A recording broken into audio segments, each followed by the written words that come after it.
Selamat siang, kita bertemu lagi dengan Yayasan Aurika. Kali ini kita kedatangan seorang pakar, Bu Ruri, yang sudah lama banyak dikenal, begitu Bu Ruri ya.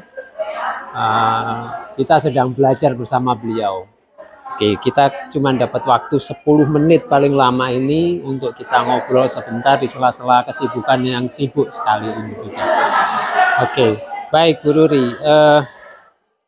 Bu Ruri ini kegiatannya banyak di bidang apa sekarang ini?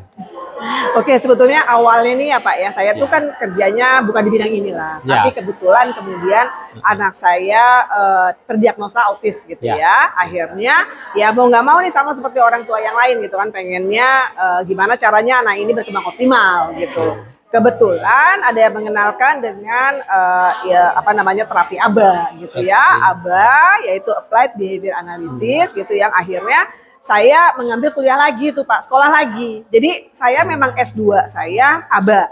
Jadi saya ngambil master di bidang ABA. Kemudian juga ada praktek ya, kayak ngumpulin jam terbang, jam praktek gitu ya. Terus kemudian ya ada ujiannya. Jadi saya memiliki sertifikasi BCBA atau Board Certified Behavior Analyst gitu. Jadi BCBA itu bisa lebih dijelaskan sedikit, Bu. Karena memang keahlian-keahlian tertentu itu kan memang tidak banyak yang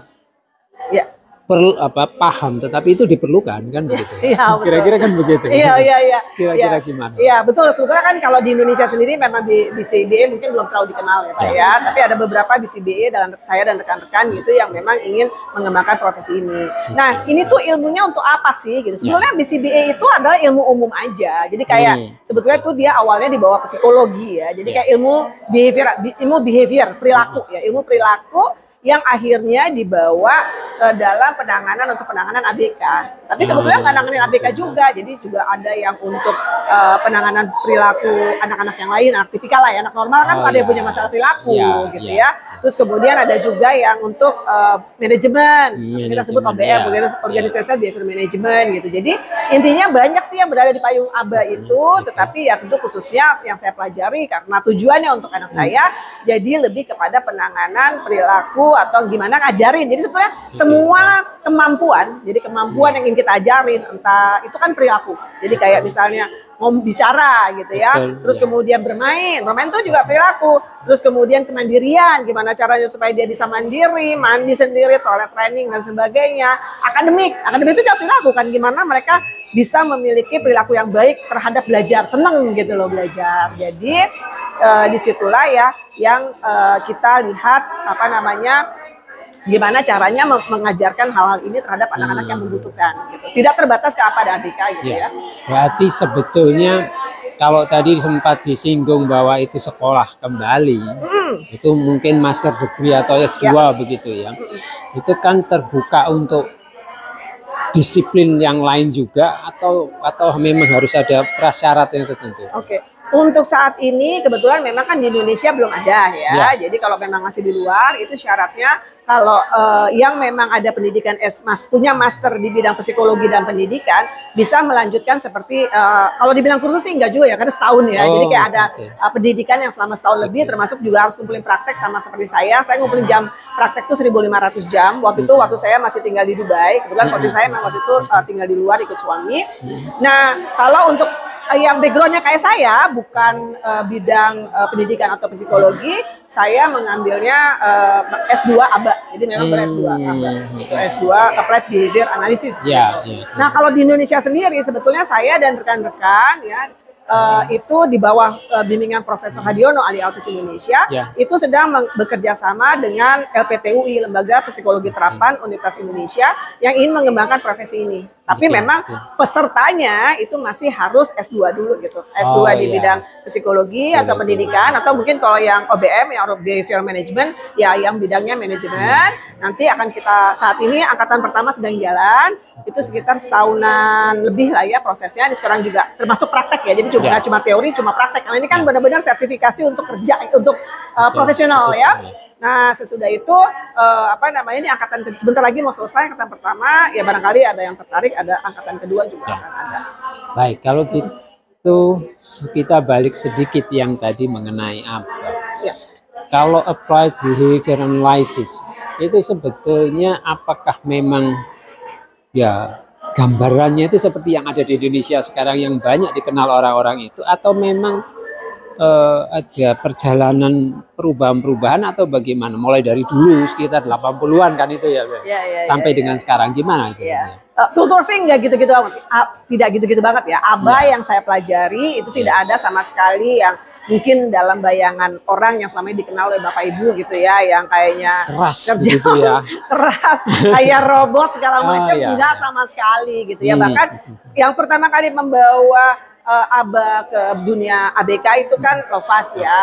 Kalau menurut murid-murid beliau yang kebetulan sekarang memiliki center di Amerika dari Autism Partnership ya, itu juga bilang enggak ABA, Lovas juga nggak gitu-gitu amat kok seperti yang sekarang. Cuma ya kurang paham juga gimana bisa terjadinya seperti itu. Tapi yang saya pelajari ya enggak gitu. Justru ABA yang saya pelajari itulah gimana caranya kita memotivasi anak supaya anak senang belajar. Jadi sama sekali tidak ada pemaksaan, sama sekali tidak ada kayak apa namanya harus duduk. Ya, anak kecil kan nggak semuanya juga harus duduk, apalagi profil secara umur ya belum tentu duduk lama gitu. Dan apalagi secara profil anak-anak autis atau ABK ya, beberapa yang memiliki masalah sensori ya nggak mungkin juga duduk lama-lama gitu. Dan pertanyaannya apakah kalau dia duduk terus dia artinya belajar, kan enggak juga kan.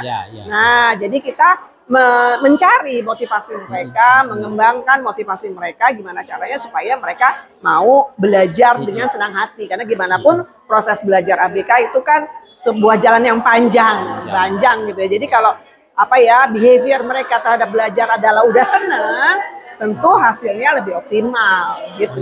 Jadi artinya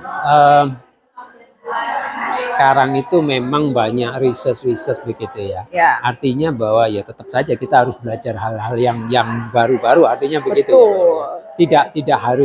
Tidak bisa dikatakan bahwa sekarang yang berlaku ABA di sini seperti ini, apakah itu betul atau salah, lepas dari itu. Tetapi kan kita tetap harus, ini ada hal-hal yang harus kita pelajari, begitu ya. Betul. Bahkan apapun yang saya ajarin di sini gitu ya Pak ya. Ini kan saya sebagai BCB kan nggak selamanya gitu. Jadi selama 2 tahun saya selalu harus kayak belajar lagi gitu. Jadi kayak ada ngumpulin kredit sebanyak 32 jam selama 2 tahun untuk bisa mendapat sertifikasi lagi, melanjutkan lah gitu ya. Sertifikasinya kalau enggak ya dicabut nih sertifikasinya. Dalam arti kata ya betul kata Bapak gitu. Apapun yang saya diajarin sini mungkin 5 tahun lagi udah ada yang lebih baru lagi ya kan.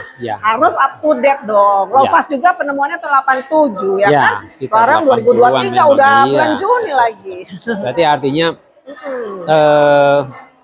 memang ABA yang ada sekarang banyak dikenal ini itu harusnya sudah mulai dikenalkan yang katakanlah yang sesuai sekarang begitu ya. Artinya kita tidak bisa mengatakan seperti tadi katakan itu robot lah atau apalah bahasanya begitu ya. Tapi kan kita memang lebih belajar sekarang ini bagaimana begitu ya. Oke, baik kalau begitu. Rasanya cukup, kita Bu Ruri sudah ditunggu. Kita lanjutkan dengan kegiatan-kegiatan kita yang selanjutnya ini. Terima kasih banyak teman-teman dan Bu Ruri. Terima kasih banyak waktunya sudah berbagi dengan kita. Mari silakan Bu Ruri. Selamat siang.